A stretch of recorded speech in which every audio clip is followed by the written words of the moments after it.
From deep within our hidden volcano laboratory, a podcast about gaming from the people who bring your games to life. These are your core elements.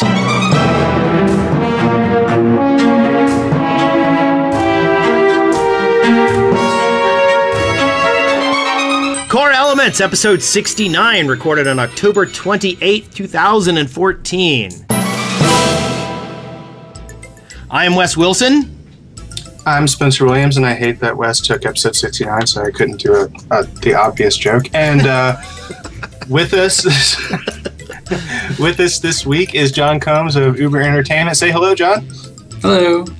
Now, John, you have worked on many games in your past. What are the highlights of what you guys have been working on lately? Us in particular, or yes. Us particular. Well, I'm the design director for Uber Entertainment. We're a small indie company that's been around for about 6 years, and we recently released Planetary Annihilation, which was a big Kickstarter for us back in 2012. And when I say released, it's weird. Nowadays, release isn't the end of a game anymore. So we've already put out 4 or 5 updates to the game. We have another big one coming soon. And while that was going on with one team, we've also spun off a second small team, and we did a Kickstarter for a new game called Human Resources. And that game is a real-time strategy game where a Skynet type apocalypse is battling a Cthulhu type apocalypse, and the humans are the resource caught in the middle. So we put that up on Kickstarter, and just last week we decided to pull it and cancel it, and we've brought that back internally and deciding what to do with it next. So yeah, that's what we've been up to. And that's really kind of interesting. You guys have chosen Kickstarter as like your medium as opposed to solely pursuing venture capital. Like how much of like what you're doing involves getting some venture capital and then using Kickstarter for the rest? Well, we actually haven't taken any venture capital. Any way you fund a video game comes with strings. You know, there's pros and cons to everything, including Kickstarter. Venture capital means that you're typically you're giving up part of your company. So if you make a huge hit game, your ventures are the ones that make the money and you don't. Yeah.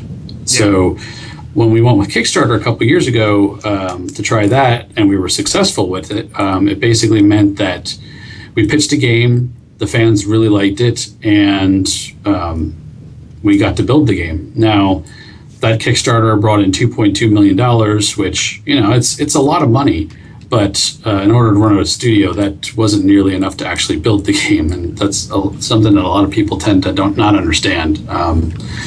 So it was a great way to get us started, and that's why we liked Kickstarter so much, and that's why we went back to Kickstarter for our next project. Unfortunately, times have changed, and there's a number of reasons of why we canceled the Kickstarter that I can go into if you'd like at some point. Well, I think we do want to dig into that a little bit later because I think it's a bigger discussion than the intro to the show. I personally can't wait to tell you why you failed. I've heard lots of reasons why we failed. I'm sure the forums are lit up with that. How bad? You are. No, they're all positive. Everybody just is so wonderful on the internet. So, but Planetary Annihilation has gotten mostly good stuff said about it.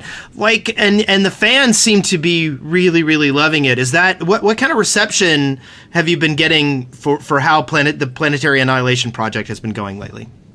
I'd say mixed.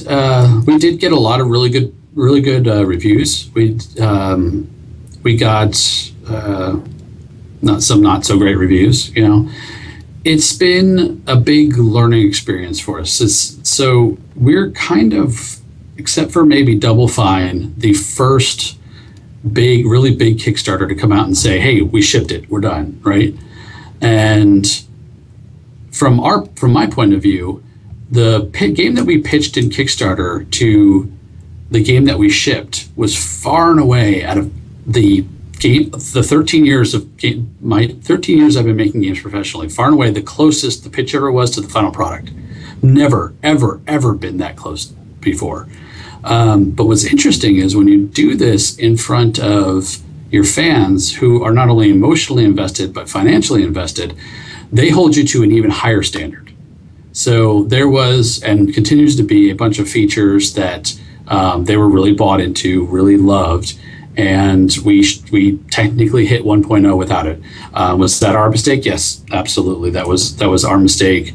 It's part of the creative process to kind of cut things and reprioritize and things and that kind of stuff. But when you do it with a big Kickstarter, and we're one of the first ones to hit this, it's like, oh, maybe we needed to do those things and make sure we hit everything or communicate it really well before we did that. So that's what we're doing now.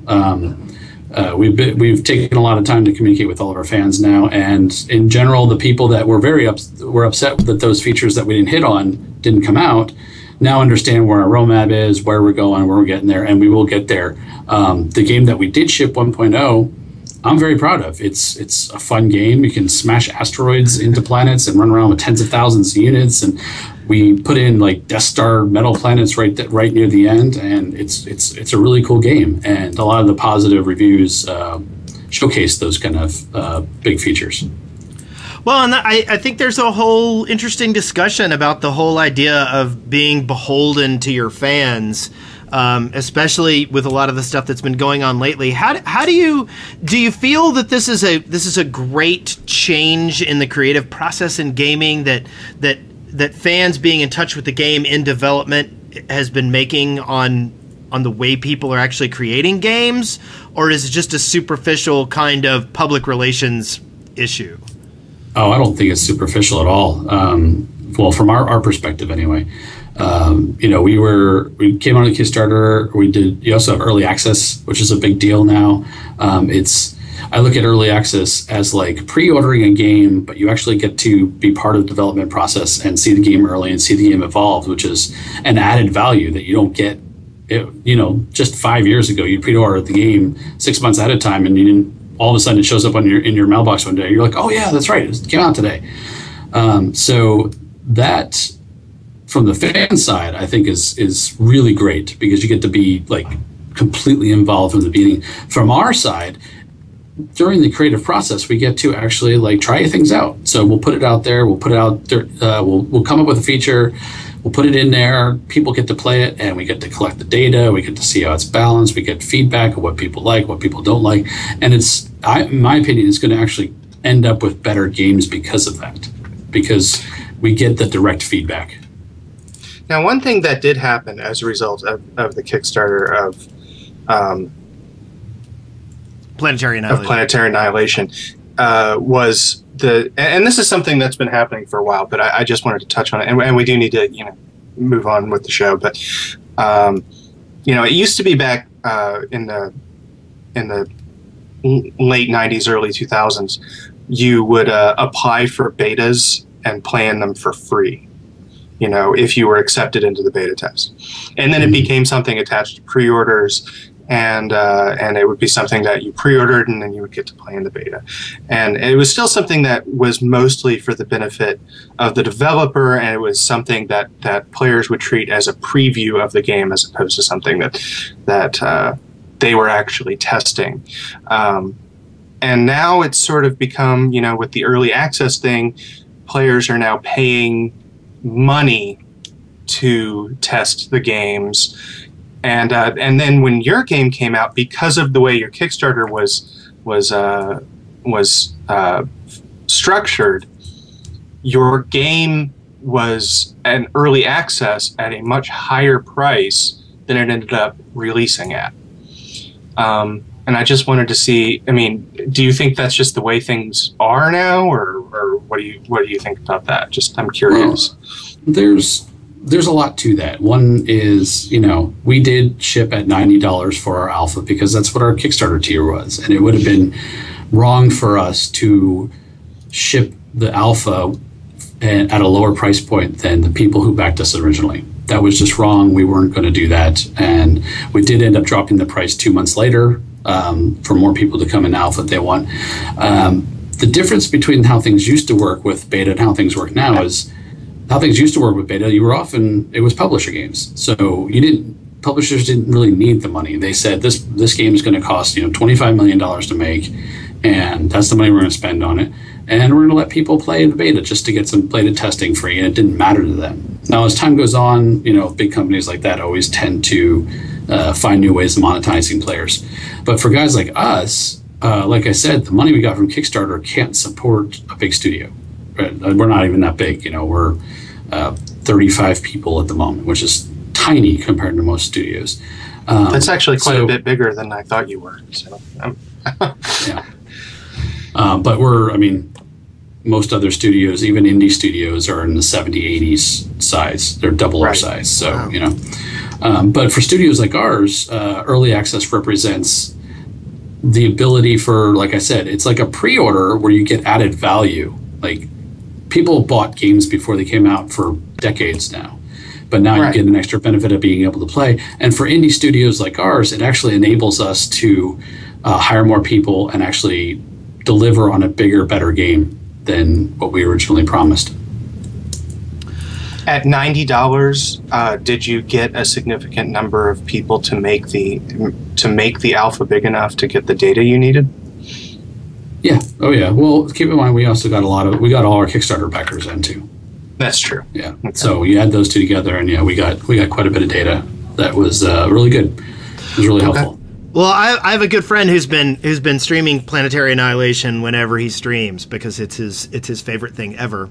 Cool. And he'll probably like what's coming out next. Excellent. Well, I talked to him. I'm like, is there anything you want me to ask him? He goes, tell him that IGN can suck it, and the game is great, and that it's so awesome. Even my girlfriend is playing. So. That's great. Yeah, I was a little bummed about the IGN review. You know, apparently the guy didn't like round planets or spherical planets. But you know, some of his complaints were right on. Some of the bummers is like Rock Paper Shotgun gave us a glowing review. The guy loved the game, but because Rock Paper Shotgun doesn't give a score, it doesn't show up in our Metacritic. It doesn't show up in any of the things that try to calculate an overall number or whatever. So that kind of thing's unfortunate. What? Well. Go ahead. Am I going to do it? Sure. Yeah. Yeah. Okay. I don't know how this goes anymore. So. Hey, John, we will talk to you more about what you do here in just a little bit. But first, you see how I did it there? I did it in the standard way. That was amazing. I didn't pad it. I know. That was good.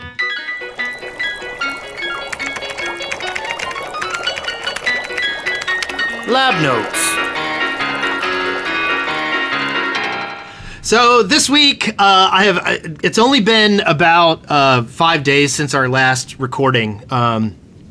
So I haven't really gotten to play a whole lot, and I have been completely blindsided by Guild Wars 2. It has eaten my life. I don't understand. I really don't. Every time I think this is why I binge and purge on MMOs, because when I do like them, I really like them. And I started digging in and doing the new content, and then of course the Halloween stuff came out, and I'm a Halloween freak, and I think Guild Wars 2's Halloween content is some of the best Halloween content that's ever been made. And so I've been living in Guild Wars 2. Plus, I bought it for my wife, and she hasn't been doing any MMOs for quite a while, and she's been poking around with it, so we've been playing together, and that's been nice, seeing someone, you know, that you care about enjoying a game that you like. And so all in all, I've been eating it up. And the Halloween content makes me happy. There's just something about the je ne sais quoi they pulled in. You just said je ne sais quoi. I know. Shut up. My redundant use of colloquialisms is noticed. So that's primarily what I've been playing. However, my wife managed to, I don't know if you know this, but for my birthday last year, I got a Rock Band 3 keyboard. But unfortunately, it only works with Rock Band 3, and I play it on the PlayStation 3, and they stopped printing that a long time ago. So the copies of Rock Band 3 for the PlayStation 3, were going for about $125. Wow. Wow. And I had no idea. Yes, and I How had. much do you like Rock Band? That's just it. No, I don't like it $125 worth. So I kind of, threw it out there to my social media. I'm like, hey, if anybody owns this game and doesn't want it anymore, will you ponder selling it to me, or for a reasonable price? And for over a year, I've gotten no response. And then my wife ran across a copy of it at a consignment sale. So I finally got Rock Band 3 to go with my Rock Band 3 keyboard, and I pulled it out with my 7-year-old and my 5-year-old, and we've been playing some Rock Band lately. Nice. And I have more respect for that than I do for Guild Wars 2.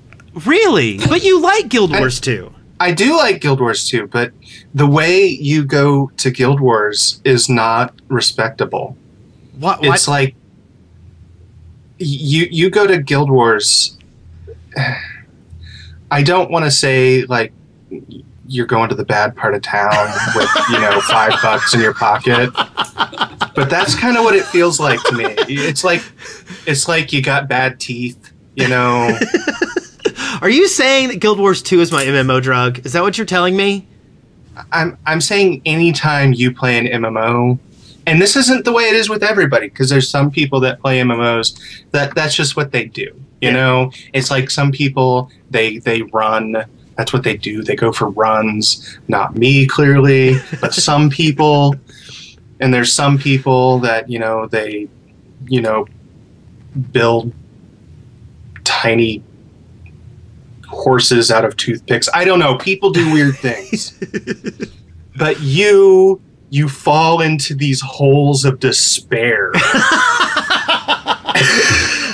Okay. Now I will say this. The reason I joke around about my MMO usage the way that I do is because I'm aware that I binge and purge on it. And like there are long periods of time where I decry MMOs and don't want to be a part of them, and then there are periods where I go nom nom nom nom nom nom nom nom, and that's what I'm doing right now. And I don't necessarily think it's a bad thing. It's just the way that I'm doing it. And it's Halloween time, and I do this every Halloween time with Guild Wars 2. So meh. But anyway. Okay. So well, I can say that I know a lot of people over at ArenaNet because they're just down the street from us, and they're very, very good people, and they'll probably be very happy that you're that into their game. Well, and that's just it. I have been trying to get a hold of. I'm gonna hit you up for this because I've been trying to get ArenaNet people on this show for 2 years. And like I was at PAX Prime, and I looked over during the Twitch party, and there were 2 guys in Guild Wars jackets or shirts or something, and I was really drunk, and I ran. I think I already know why you get to talk to them. Exactly, and I walked over and I'm like, oh my gosh, I have been trying to find ArenaNet people to talk to forever. Do you know anybody I can contact? I mean, I emailed Kevin Dent. I emailed like everybody in the world saying, do you know anybody at ArenaNet? So, and then these guys were like, yeah, we'll contact you. And then I never heard from them, and they didn't have cards. So, anyway. You follow any of them on Twitter? I know a couple of them are big on Twitter. I have not poked around on Twitter. I find Twitter, on the whole, is a bad way to meet people. It's a good way to interact with people you've already met. Anyway, Lego. So I've been poking around with Rock Band some more, and my son actually, I was really proud of him. He got like 65% on guitar on Rock Band 3 on like the first song. I was like, you go, kid. And so I said, well, the drums are hard. Why don't we put in Lego Rock Band and you can try it on super easy, right? Because Lego Rock Band, I'm like, they have a super easy mode, right? And oh my God, I'm watching my poor son flounder on. I mean, the drums, even on super easy, are like, it's the standard, opposite beat, keep a steady beat and do every other beat. And my poor son's 7, he can't do that yet. So anyway, but at the same time, like all the songs in Lego Rock Band are some of the most fun. They're very upbeat. They're very family friendly. Lots of good energy. And then I take them into Rock Band 3 because I can actually use the keyboard in that one. and then it's like, oh, hey, wow, this song's really depressing. Sorry, son. Anyway, what about you, Spencer? I know exactly what you've been playing, and I want to hear all about it. I have been playing Civilization Beyond Earth. That is all. That's all I've been playing. It came out. I just started playing that this weekend. Yeah, it came out the day after our last show, and I've tried to get some time in every day. I have played, about 2.5 games now, and I'm 65% positive on it. Just about there. It's good. It's good. It's just not great. This is the way I think about it. Like I didn't read any reviews of it prior to playing it because I purchase everything with the word civilization in it because I'm a consumer whore. And I've been reading reviews since then to see whether or not I agree with them. And a lot of people are complaining that it's too much like Civilization 5, which I guess I can see that as being a complaint, but it's not my complaint. I guess my complaint is that it's not enough like Alpha Centauri. And this is sort of what I'm thinking. And you know, I don't know what year Alpha Centauri came out, but off the top of my head, 90s, I believe. Yeah. It was like 98, 99, somewhere in there. But it's coming up. So it's coming up at like 15 years since it came out then, roundabout. And people still talk about it. People still play it. In 15 years, people are not going to still be talking about Beyond Earth. It's a good game, but it's not a great game. Now, they have Firaxis these days has a habit of sort of completing their games with expansions. So we'll see what they do in the future. But it does, at this point, feel sort of one note in some ways. Like, the mechanics are there, but the atmosphere isn't for me. That's sort of how I feel about it. Does it feel like you're on another planet, or does it just feel like you're on an alternate Earth? No, I think it feels like it's you're on another planet, and I like the research. They've changed the research tree into a research web, which is a really big improvement because it allows you to. Yeah. You know, whereas the research tree gives you sort of this false sense of choice in the way that you can choose to research pottery before archery. It doesn't really mean it's a choice. It just means you might get one before the other. The way the web works, you can genuinely ignore vast swaths of research, which means stealing tech becomes useful again. Because someone else may have researched things that you have no intention of ever researching. So,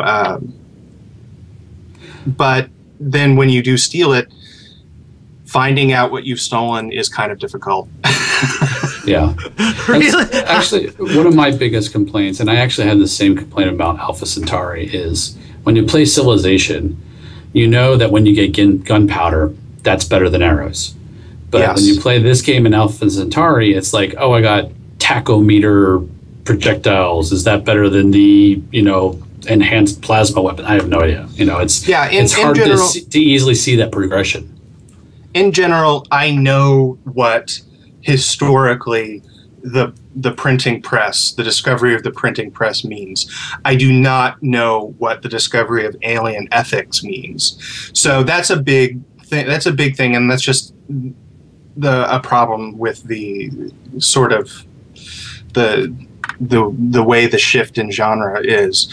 But what Alpha Centauri did that this game does not is it presented this sort of stark narrative and really asked some really hard questions of the genre in general. And this game doesn't do that. It's prosaic and boring in the way it presents space, sort of.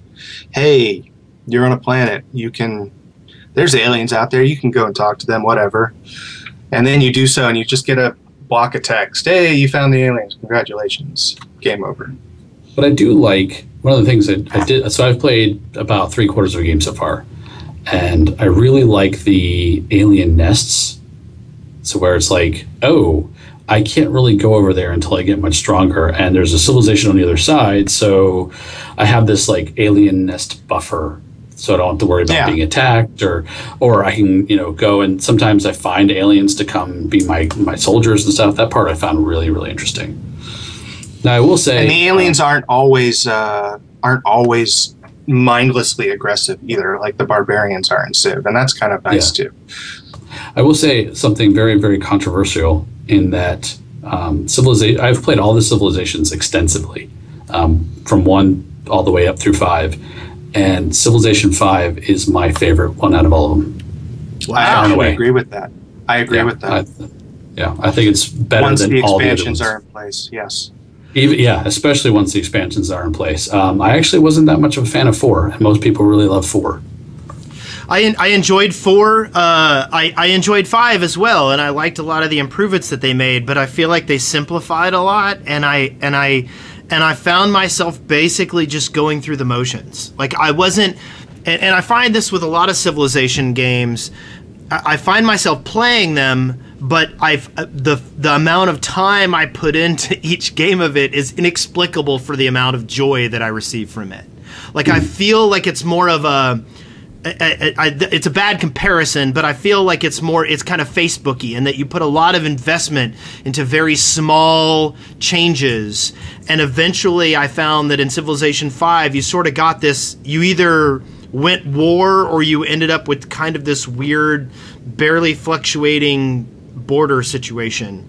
But who knows, maybe I need to pick it up again. I kind of see and agree with what you're saying. I found that some of that went away as I made the game harder. Yeah. Like as I made the difficulty harder, all of a sudden choices meant more and strategic alliances meant more, and you know, all that stuff. So yeah. So what have you been playing, John, besides Civilization? Civilization. Well, I've always been a big MOBA fan. I've built 3 of them. So still playing League of Legends. Spencer hates MOBAs. You'll have to forgive him. I don't hate MOBAs. In fact, I was really a big fan of your MOBA, and I'm sorry, I've just completely the name just went out of my head. Demigod? Monday Night Combat. Yeah. Monday Night So the Combat, first one I did was a game called Demigod when I was still at Gas Powered Games. And I actually left before that one was finished, but a lot of the design that I did and stuff was still there.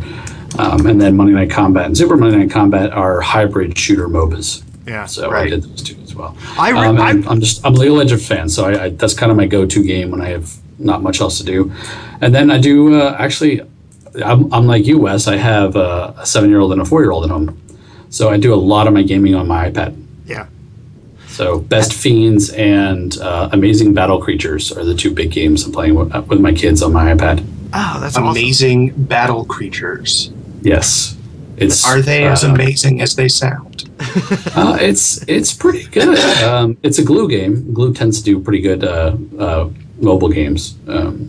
But it's sort of Pokemon-ish in a way. But like a 3v3 battle game where there's multiplayer and single player, and yeah, it's pretty cool. Have your kids dug into the Minecraft beast at all? You know, I've tried. Minecraft just never really grabbed them. Skylanders is big. Yeah. My kids are huge Skylanders and Infinity fans. Yeah, we have 65 of them. I probably shouldn't actually let that be. My kids have a preposterous amount of Skylanders, and now with Trap Team coming out, it's gonna be a grim Christmas. Well, the interesting thing about Trap Team is you really only need the Trap Masters and the traps, so you could get away with getting like eight Skylanders and 9 traps. And the traps are only $6 a piece, so you can get away a lot cheaper than you could in the other ones. Okay, that blows my... I was looking at them the other day, and that blows my mind that the traps, little hunks of plastic, are $6 a piece. With a little RFID chip inside. Still. Yeah, I know. I was like, come on, I could get a figure for $6, you know? Yeah, my issue with Skylanders is that if I could define my favorite console style of game, it's the direct drive action RPG. Yeah. Which is exactly what Skylanders is. So I have just as much fun playing it with my kids as they do. Well, and I think like especially Giants, because it didn't have jumping mechanics, was the ideal young kid console game.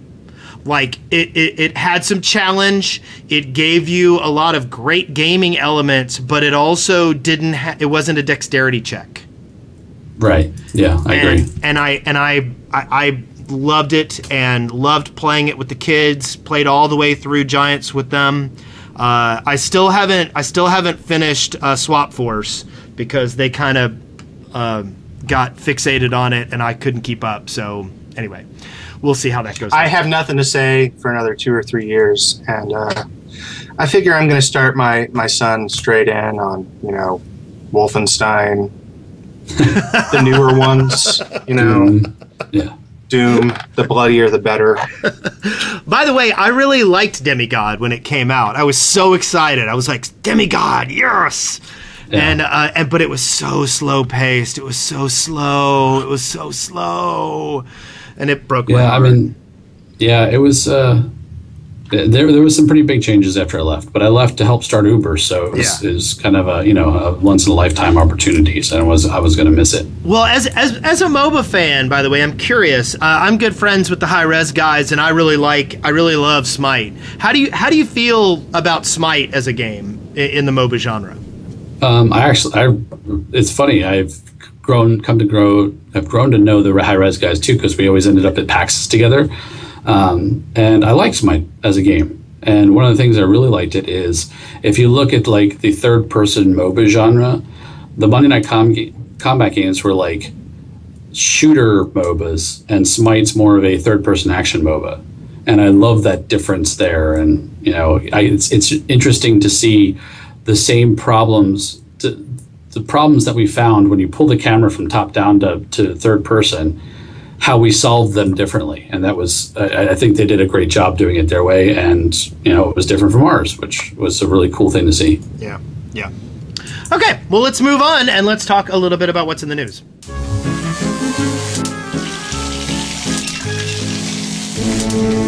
Eureka! Ow! Okay, so let's start with this stuff. My first story that I wanted to talk about, and I think this is very exciting, but it's also kind of challenging in that it demonstrates something that I'm not sure most gaming companies want to admit. Start that sentence over. Okay, it's exciting and yet challenging. All right, go. Okay, it's exciting because X-Wing and TIE Fighter are finally getting digital release versions on Good Old Games. Yay! Yay! Part of that is exciting to me. The other part is not. I'm glad it's getting a digital release. I'm sad it's on Good Old Games because I don't use Good Old Games. Well, I mean, it's not. You can get something on there. There's no DRM. Come on, you can get it. No. Ever since they did their we're taking everything offline thing, I haven't bought anything from them. It put a bad taste in my mouth, and I'm sad because here was 2 or 3 amazing games that everybody looks back fondly, and nobody has remade a game like this. That's the challenging part. How is it even possible? I know. I don't understand. And the one thing that I noticed was this didn't happen until after Disney owns the license. Did anyone else notice that? Yeah. I mean, I've seen all kinds of Star Wars stuff popping up since Disney took over the license. And it's a huge license that's supposed to be exploited. There's no more LucasArts. Yeah. Why don't you explain to the audience why you're stroking your chin? I just think LucasArts was a bad steward of the license, is all I'm saying. Okay. I wanted you to say it out loud. Okay. I did. I am with you, John. That is one of the reasons why I brought this up. This is inexplicable to me. And then you get something like The Old Republic came out, the MMO, and they couldn't even get spaceflight combat right in that. They went for in-atmosphere stuff. Like, I don't understand how you can have this monster franchise that everybody remembers so fondly in a very standard format that should be reasonably good, you know, easy to replicate constructively, and yet nobody does it. And well, I will say though that the whole like 3D in space is actually a very hardcore mechanic. You'll see that a lot of the games that came out in the early 2000s stuff that had like space flight put everything on a 2D plane, just because more players can play it. But you are seeing now, you know, the last few years there's been the rise of the indies, and a lot of indie groups are doing this sort of game. There's one I'm super excited about called Enemy Starfighter or Enemy Starfighter. Yeah, that's it. By a guy that we know that's right near where we are, and I've played it a couple times inside the Oculus, and it's fantastic. Like, we will be seeing a lot more of these games very, very, very soon, especially with games like Star Citizen and stuff, and Elite. Yep. Well, and I've been in communication with the Elite guys. We might be able to get them on the show. I need to play some more of it. I have Elite. I just haven't played much of it because my joystick is terrible. Yeah. I haven't pulled mine out in probably a decade. I'm hoping it still runs. We'll see. I don't. But I'm really excited that Star Citizen and everything and Elite. I'm glad they're doing stuff. I'm excited about Enemy Starfighter. I saw them at PAX and have pondered pinging them, but it's. But I still lament the fact that it's taken this long for something to touch on it. I mean, I have such fond memories of Privateer. Yeah. You know, we actually we did a game called Moonbreakers a couple years back that was very much like this, but it was very, very small game. It came out on Google Chrome web store. Yes. So I believe you can still play it. I believe it's still up, but it's very, very small game, tiny game. But yeah, it's there. I will look it up. Not quite as full featured because it is a tiny game, but yeah, it's just one of those game types that's like, why has nobody done this yet? Yes. So moving on, since we're talking about space games, Star Citizen's funding is now up to $59 million. You know what? I'm putting a moratorium on talking about Star Citizen right now. No more talking about Star Citizen until the game is released. I know they have this little weird, you can go dogfighting in it, but as long as they keep getting money and they keep not putting out the game, I don't want to talk about it. It's just, there's nothing to talk about. There's nothing to talk about. They just keep collecting money and selling non-existent ships, and it's infuriating.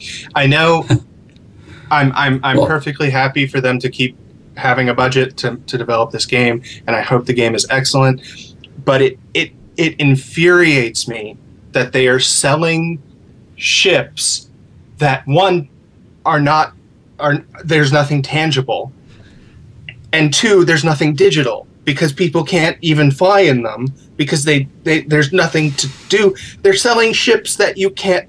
There's nothing. For $100, you could buy something that you can't touch or do anything with, and it boggles my mind. I hope the game is excellent.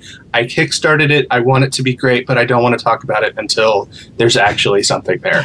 It's just, well, I mean, people must find value in it, right?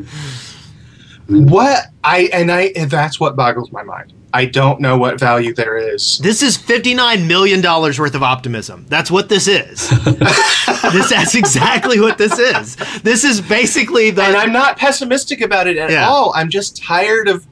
It's just a number. It's just a number that keeps going up. Very people just people just keep watching the tower go up. And the only reason they're watching is they're watching for the giant to fall off the tower. Yeah. That's the only reason people are watching it at this point. They're either waiting for the game to come out or they're waiting for the game to crash and burn. All it is that... Yeah. That's my opinion. So I'll tell you that I would have $59 million if I had a penny for every time somebody said, just do it like Star Citizen. Yes. Now, I mean, at the same time, you actually heard what you heard this come out of Double Fine with Starbase DF9. Is that what it was called? Yeah. That they had to release that game feature incomplete because it did not take off in the same way that Star Citizen did. Yeah. So, you obviously can't plan for this kind of thing. There's always a danger looking at the super successful thing and saying, well, just do it like them. Yeah, just do it like Mojang. Do it like Mojang. When we did Super MNC, we did a free-to-play game that had MOBA elements, and we had rotating characters that were on free. Other ones could be purchased with both types of money. We had all these. We basically did what League of Legends did, and we did not get them anywhere close to their success. Yeah. It's very dangerous to say just do it like they did, because there's more to it than just the game. It's the marketing decision, it's the timing, it's luck, Yeah. I think you should have done it like League of Legends did, personally. I'm always amazed at the backseat people who think that they're paths to success. We had a guy on. Ryan S. Dancy a few episodes ago. He's the guy who brokered the deal for TSR to sell to Wizards. Mm-hmm. And a lot of what we talked about was how business basically is just being in the right place at the right time when an opportunity opens up, when you have the tools necessary to take advantage of it. That's very accurate, and you just got to make sure you have the tools ready at all times. Yeah. And the problem is that a lot of having those tools revolves around the simple situation that you have to have the means to have that stuff already in place. I think Double Fine doing a click adventure game and having a successful Kickstarter with that involved them having the right tools at the right time with the right back history. No one can repeat that. Nobody can. And I think you look at Mojang, there's no reason that should have worked the way that it did. I've had the Infiniminer creator on the show before. He's not getting a $2.5 billion paycheck. Yeah. So anyway. Yeah, a lot of people don't understand that for every, huge success like that, there's hundreds of failures that you just don't hear about. Yeah. And it's hard. I've always said making games is hard, and it is. If it was easy, everybody would be doing it. So speaking of Minecraft, I just want to kind of touch on this, but Microsoft kind of did some interviews about how they're going to manage the IP once they complete the buyout. And one of the things they talked about was not removing it from other platforms and trying to maintain the community aspect. So in other words, they're not going to remove it from the PlayStation. You don't think that's a promise they're going to keep? I think Microsoft's policies change every 2 to 3 years. Yeah. With everything that happens. Give it 2 years. Yeah. So I mean, I think that I don't think it'll die of neglect, but I think it'll wither a little bit. Well, I think it'll wither a little bit just because of natural atrophy. I mean, it's that happens with everything. But there's a lot to be said for Microsoft had a lot of money that they couldn't bring back to the U.S. So buying Mojang outside of the U.S. might have just been a good move for them, and I could completely see them just letting Minecraft do their thing and just reaping the benefits. I mean, it's proven they'll make that $2.5 billion back in a couple of years at the most. Wow, I had not heard that angle on the idea that they had money they couldn't bring back into the U.S. That is very interesting. I mean, they're a global company, right? And the chances are they had billions and billions of dollars sitting in banks overseas. You bring it back to the U.S., you're paying 40+% tax on it. So just leave it over there and buy Minecraft. You think that this was like that buying Minecraft was an inversion? That was the entire thing? No. I mean, inversions, in order to invert, you have to move your headquarters. You have to move your headquarters, yeah. I don't think Microsoft's headquarters is being moved to Sweden. We have bought Mojang. Now we live in Sweden. Da-da-da. No, I think it was a strategic investment with some foreign money they had sitting around, and I think it was a good investment, and I think they'll make their money back in 2 years. Yeah. Yeah, I think 2 years is a little optimistic, but at the same time, I think that what they're doing is investing in a generation of gamers. Totally. And I think it was a very wise investment because I also think that, and this is as someone who's been intimately on the front lines of Minecraft for several years, I think Microsoft will probably be a better steward of where the game can go. I think Mojang was instrumental for its creation and for a lot of the spirit behind it, but I think a company like Microsoft will actually take the product and help it fulfill some of the things that it can as a continued product and as a learning tool. And I think that they will be at best haphazard at maintaining any sort of community standards, and I think that they will eventually go pretty primal on wanting to have it in their platforms. I think that's pretty guaranteed to happen. So moving on real quick, I've got a video I want to first off, Twitch has changed its terms of conduct. Men, you must put your shirt on now. You are not allowed to stream without a shirt on anymore. Pasties are no longer allowed. I did talk with some Twitch people about this because, not because it was really concerning, but just because it was such an interesting change.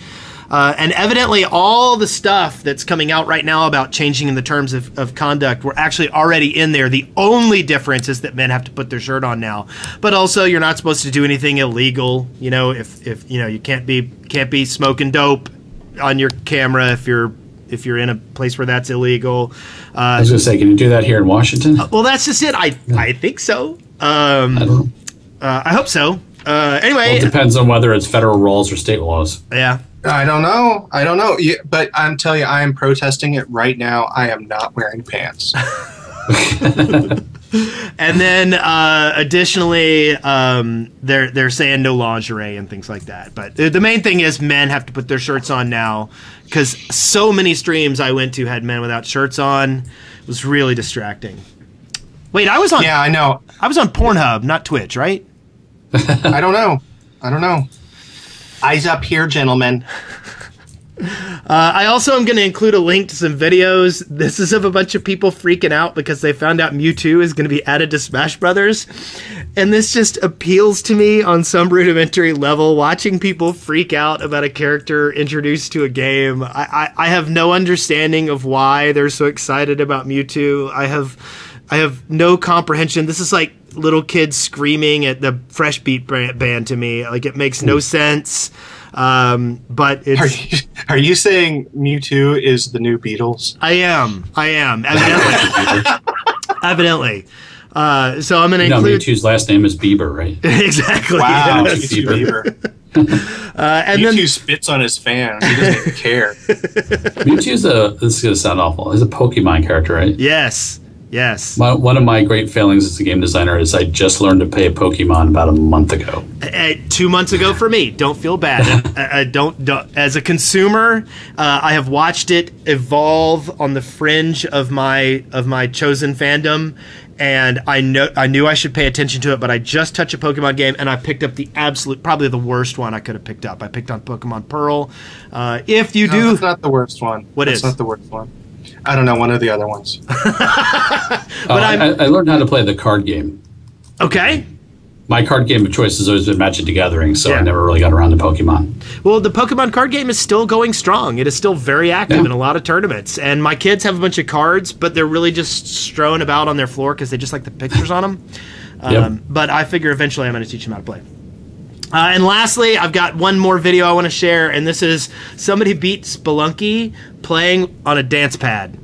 And Dear God. and he used a controller for the buttons, but all the basic controls were done using a dance pad, and I'll give you the link to that. I can't wait for that. What is that game that is in early access right now? It is. I'm such a terrible person. It's a rhythm. Crypt of the Necrodancer. Yeah. Crypt of the Necrodancer. Yeah. Crypt of the Necrodancer. It is a rhythm-based roguelike where you can. There's only 4 directional buttons, but you have to play in time with the music, and it does support dance pads. And I can't wait. It's still in early access, but I can't wait. There's going to be some fantastic videos for this, and I'm not going to be the one making them. They had a setup at a couple of the PAXs, and it's pretty awesome. It's one of those games that seems to resonate with the people who love games. I watched Spencer playing it a little bit, and I was completely disinterested in it. But I suppose it's going to be like Minecraft, and once I actually touch it and mess with it, I'll be like, oh, I get it now. So let's move on. Inspiration. So with what's been going on with Uber Entertainment, like I've got to tell you, I was so excited about human resources. I think I squeed a little bit when I saw the trailer for it. It seemed brilliant and cunning, and the art style is beautiful, and everybody I knew was like, this is amazing. And yet, how far did you get into the Kickstarter? I don't remember offhand. It was around $350,000. But it was 2.5 weeks, somewhere in there. Yeah, 2.5 weeks. Yeah. And you guys recognized that it wasn't gonna work. Yeah. Well, why? What happened? Talk to me about this. Well, okay. So there's a number of things. The first off was the whole Planetary Annihilation thing. We talked earlier about, there's a lot of expectations when we promised everything under the sun for a Planetary Annihilation Kickstarter, and if we did it behind closed doors, what we put out would have been like, yes, we put out the game that we promised, and it was great, and people really loved it. But when you do it with people that are bought in, both emotionally and financially, you got to make sure you hit on all your promises, and we missed some of that. And we're used to working one way, and now we've learned that lesson, and we will continue to improve our processes and our communication based on that. But we got a lot of negative feedback, especially surrounding the offline mode that we had promised. There was a deprioritization for very, very good internal reasons, and we recognized that. So we had been working on it, and we got it out actually while the Kickstarter was up, put a bunch of communication around there, and the communication get better. But I mean, that's definitely one thing that could have hurt the Kickstarter. Another one could be the asking price. We were asking for $1.4 million, which seems like a lot, but again, like I said earlier, making games is expensive. It's very, very expensive. And if we put it at 900,000, where we put the PA one, there was a question: if we only got 900,000, we wouldn't actually be able to make the full game on that, and we wouldn't want to finish a Kickstarter with not enough money and then not make the game and have all that debacle happen. And we had talked to a bunch of people, including Kickstarter themselves, and everybody's recommendation was ask for the money you need to actually, the actual amount of money you need. Yeah. So we asked for 1.4, but a lot of people see a sticker shock, so that turned away some people. Well, I also think that before you get to the next point, sure. I'd like to address this one just for 1 second. I was actually kind of impressed. I felt like the Planetary Annihilation Kickstarter was basically directed at existing fans of the of the Annihilation series, and I felt like Human Resources was opening up to a bigger audience, and so a 50% increase in funding to me seemed reasonable. And yet other people said no, and I think it was you, Spencer, who said no, that's a lot. No, I didn't say it was unreasonable.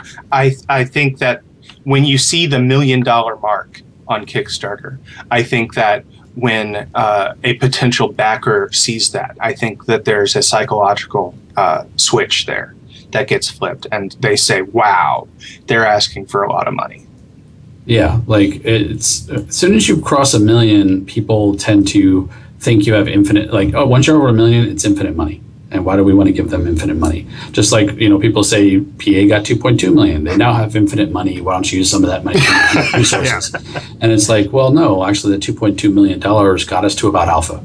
Yeah. You know, it's and on top of that, it's like that money was a fraction of what we needed to actually complete PA. And PA was actually a fraction. The budget for PA was a fraction of what Supreme Commander was built on. And I worked on Supreme Commander as well. And, you know, people are like, well, why don't you do a single player campaign in PA? It's like, well, because they're really, really expensive to build. And it's like, well, because PA gets compared to Supreme Commander, but the budgets are like, you know, it's like comparing Star Wars to a film your buddy made. You know, the budgets are so different there. So basically it came down to, do we go to 1.4 million and risk that sticker shock moment of, wow, that's a lot of money, and have enough money to actually build the game, or do we go at 900,000 and hope that it well surpasses that and we get the money we need? Because if at 900,000, we're barely making a game that we can put out, if at all. And there's major, major risks there. And from talking to everybody, including Kickstarter, they were like, no, ask for the money you actually need. So it's, you know, that's what we did. Yeah. The other big factor I think played into it was, like, if you look at almost all the major games, they were nostalgia factors. You know, there was the tournament game, the adventure game, the Wasteland. New Mega Man game, the Wasteland game, you know, and with human resources, as we were super proud of the pitch. I mean, I thought the pitch was spectacular. Yeah. But I tried to get across that this is like my take on a Command and Conquer game, because I used to work with Command and Conquer games. It didn't come across and very well, and also the game didn't read as a Command and Conquer game, so it was hard to get that. I mean, as soon as the PA trailer started, you're like, oh, they're building a new TA style game. You know, I got that. Really? I didn't get that at all. I instantly recognized it as a you know, standard RTS style, you know, Command and Conquer / you know, Warcraft sort of thing. That's kind of interesting. I wouldn't have predicted. Well, that. yeah, an RTS, but there was no nostalgia there. You didn't immediately connect it with Command and Conquer. I see what you're saying. With TA, yeah. Yeah. But at the same time, like, that kind of also made me happy. Like, I sometimes feel like my nostalgia is pandered to. To draw an illusion, there's a lot of music coming out right now that's very cutting edge that feeds back on like 70s and 80s music, right? Mm-hmm. And I have no idea whether I just have really good taste in modern cutting edge music, or if I've just been successfully pandered to my musical roots. You know, yeah. I can't tell, and I feel that way with a lot of the game Kickstarters and things like that. Is that I would like to enjoy them, but at the same time I'm worried that I'm basically just going to get something polished and handed back to me that I already know, and it's not going to be anything new. Yeah, and the last thing about Kickstarter too is I think the golden age of funding big Kickstarter games is kind of over. I still think it's possible, but you need to hit on a lot more notes than we did. Yeah. You don't see you just look at the number of Kickstarter games that have been funded over the last few years. 2012 was absolutely huge.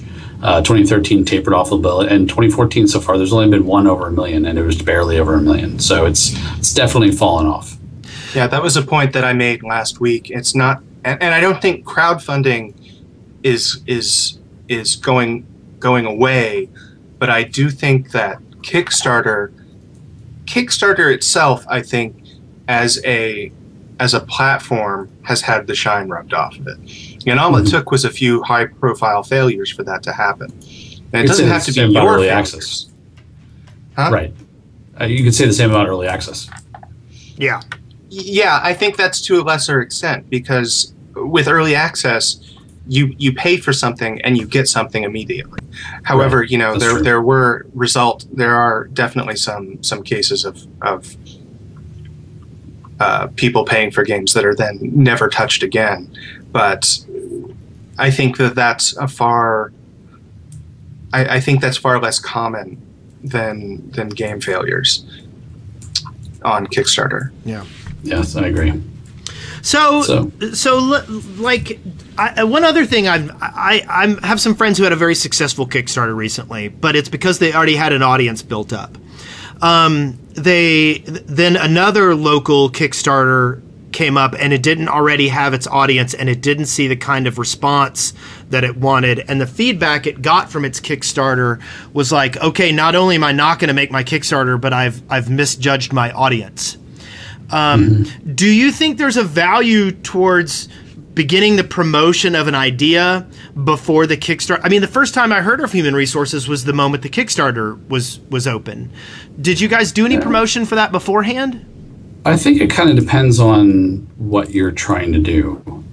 For us, you want a big splash. You want that initial, holy cow, this looks awesome, I'm going to go give them money moment. You don't want, oh, wow, that looks awesome, but I can't give them money yet, and then hope they come back later on. So we didn't want to do that. So we hit it all at one time. We actually did quite a bit of marketing around the Kickstarter. I don't know if you saw, I took one for the team and did a hot pepper video. Have you ever seen the hot pepper gaming YouTube video? Yeah, I did one of those. I don't do well with spicy. They hurt me. It hurt me physically. But I did one of those trying to get views. We also did a sponsored video for Hey Ash, What You Playing? Yeah. Their YouTube channel. So we did one, and it was hilarious. They did such a great job. They were fantastic to work. Both of them, the Hot Pepper guys and Hop, were fantastic to work with. And it was all just to get eyes on the Kickstarter. Yeah. We tried some other avenues too, and in the end, it's really, really hard to measure exactly why it failed. It's probably a combination of all those things. Yeah. Yeah. So where do you think, I mean, realistically, do you see, like, how do you think you're going to move forward with the IP in a particular direction? Do you have plans, or are you just kind of testing the water on a variety of ideas for where you might take that IP in the future? We really like the IP. We're kind of experimenting with where we can go with it next. We get a lot of people that we get some people that are like, you know what, the Kickstarter didn't fail. It's obviously it won't work in the marketplace. Just kill it. Don't use it as strong as we think the IP will. Yeah. Yeah. Don't listen to forum monkeys. Come on. Oh, it's not forum monkeys. It's actual like business people and stuff. Really? Saying it. Yeah. Those people are idiots. Well, there's a little bit of truth behind it. As much as I hate to say it, I love the IP, but there is that. On the flip side, we also did get interested parties from, lots of people saying they want to do something different, or they would like to do something with us with it. So, it's still, we're going to see where we go. We don't know where we're going to go yet. One thing's for sure, though, and I want to make this completely clear to anybody listening, what we pitched in the Kickstarter is dead. If Human Resources comes out in some form in the future, it will be a different game. And that's what happens when you bring different people in. When you work with different people, the game changes and morphs. So when the game comes out, there might have been promises that were in the Kickstarter that aren't in the game, and that's just that because that game that was on the Kickstarter is over. Yeah. All right, you heard it here first. It'll be back as a Metroidvania. I was thinking a match 3 game on iOS as a free-to-play. Maybe with candy or gems. Gems, I think gems are the way to go. If you go with candy, you'll get sued. Candy's so used, it's overdone. Yeah, don't put saga in the title, whatever you do. It's Human Resources Saga. Well, I'm going to actually try to end this show on time and give us a little bit over an hour. But I would like to reach out. If you're interested in supporting the show, please go to lootcrate.com/Wes Wilson. Check that out. Sign up for Loot Crate. Get some free swag, or not free swag. Get some good swag. But go to lootcrate.com/Wes Wilson. Sign up. You're supporting the show. You're supporting me, and you get neat things. I'll be doing a new video this week of Loot Crate stuff, and it should be fun. My daughter is always a hoot when I do the videos. Nice. Additionally, we have some keys for Planetary Annihilation that John has brought, and we're going to give away. If you are interested in getting a copy of Planetary Annihilation, why don't you send us an email? We are at coreelementsshow@gmail.com. You can toss us an email and let us know what you think, future guests, things like that. And be sure to let me know you're interested in a key for Planetary Annihilation. I got a few of them. If I get a lot of emails, I will do a random draw of them.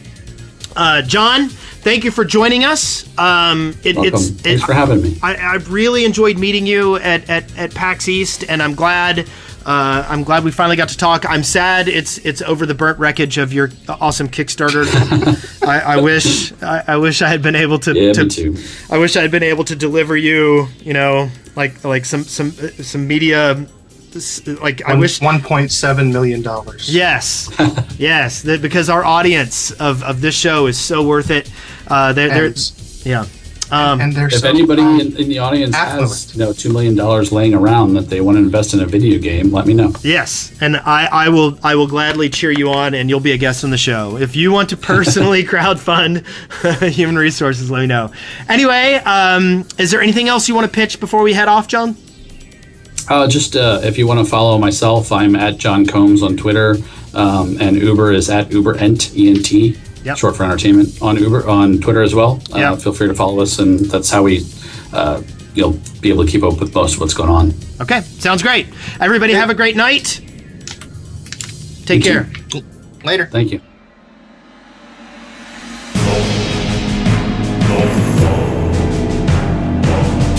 You've been listening to Core Elements, exploring gaming one element at a time, a listener-supported podcast. See the show notes or get more information at coreelementshow.com or leave us a voicemail at 256-763-0455.